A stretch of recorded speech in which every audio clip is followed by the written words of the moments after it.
আসসালামু আলাইকুম প্রিয় দর্শক, আমি জেসমিন বলছি খুলনা থেকে। আপনারা আছেন জেসমিন ক্যাফে এন্ড ব্লগসে। আমার আজকের রেসিপি, আমি মায়া চেলা মাছ অর্থাৎ মলাঢেলা মাছ, যে মাছটাকে বলা হয় আমরা মায়া মাছ বলি। আর এই মায়া মাছটি আজকে আমি একদম হালকা পাতলা করে রান্না করব। প্রচণ্ড গরম, এরকম হালকা পাতলা রান্না করলে কিন্তু খুবই ভালো হয়, শরীরের স্বাস্থ্যের জন্য খুব ভালো।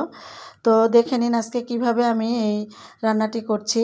চলে আসছি রান্না করতে। প্রথমে একটা ফ্রাই প্যান নিয়েছি, দিয়ে দিলাম 2 থেকে 3টা পেঁয়াজ কুচি, 7-8টা কাঁচামরিচ মাঝখান থেকে ফেলে দিয়েছি, স্বাদ মতো লবণ দিয়ে দিলাম, আর হলুদ গুঁড়ো দিলাম 1/2 টিস্পুন।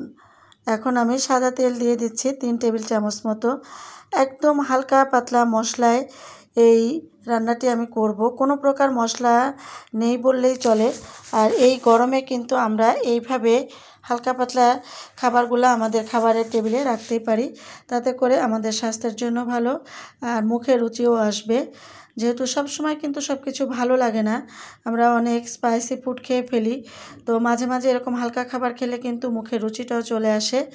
আর আমি সব সময় ছোটো মাছগুলো এভাবে রান্না করে থাকি, এভাবে কাঁচা মরিচ, পেঁয়াজ আর হলুদ, লবণ, তেল দিয়ে।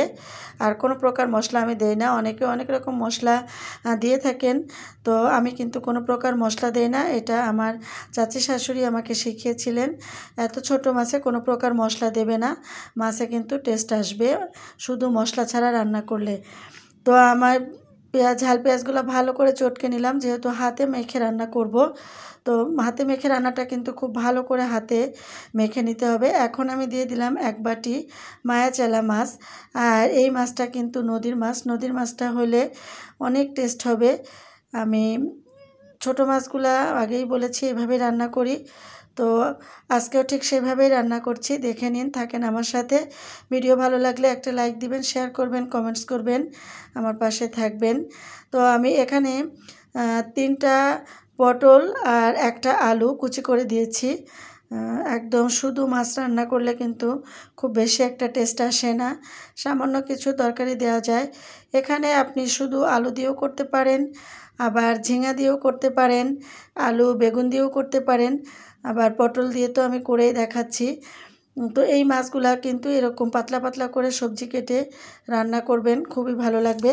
আর রান্নাটারও একটা প্রসেস আছে, আমি দেখিয়ে দিব, শেষ পর্যন্ত থাকেন। আমার মনে হয় ভিডিও ভালো লাগবে আপনাদের কাছে।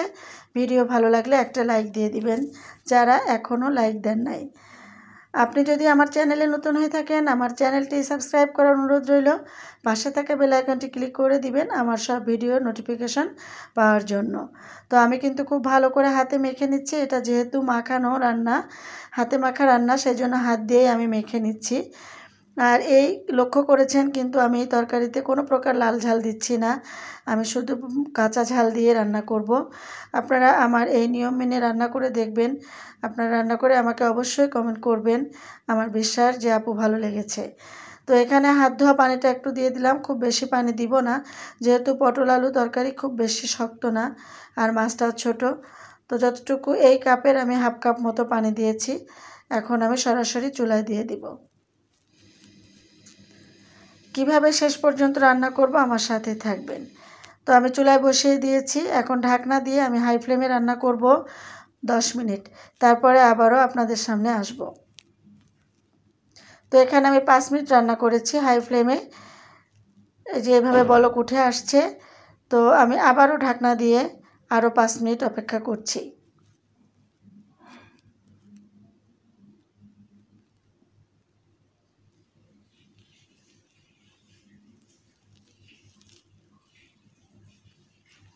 পাঁচ মিনিট পরে চলে আসছি। রান্নাটা ঠিক এভাবে হয়েছে, তবে এতটা গ্রেভিও কিন্তু আমি রাখবো না। একদম সাইড থেকে যখন তেল উঠে আসবে সে সময় নামিয়ে নিব। আমার কাছে ধনিয়া পাতা ছিল না, অবশ্যই অবশ্যই আপনারা ধনিয়া পাতাটা থাকলে দিয়ে দিবেন, কেননা সব ছোটো মাছে কিন্তু ধনিয়া পাতাটা দিলে টেস্টটা একটু অন্যরকম হয়। আমি দেখিয়ে দিলাম, চারপাশ থেকে তেল উঠে আসছে, আর এই পর্যায়ে আমার রান্নাটা কিন্তু হয়ে গিয়েছে। আমি পরিবেশন করে দেখাচ্ছি। অসাধারণ স্বাদের একটি ছোট মাছের তরকারি। আপনারা যে কোনো ছোট মাছ এভাবে রান্না করতে পারেন, আমার বিশ্বাস আপনাদের কাছে ভালো লেগেছে। আজ বিদায় নিচ্ছি, আল্লাহ হাফেজ।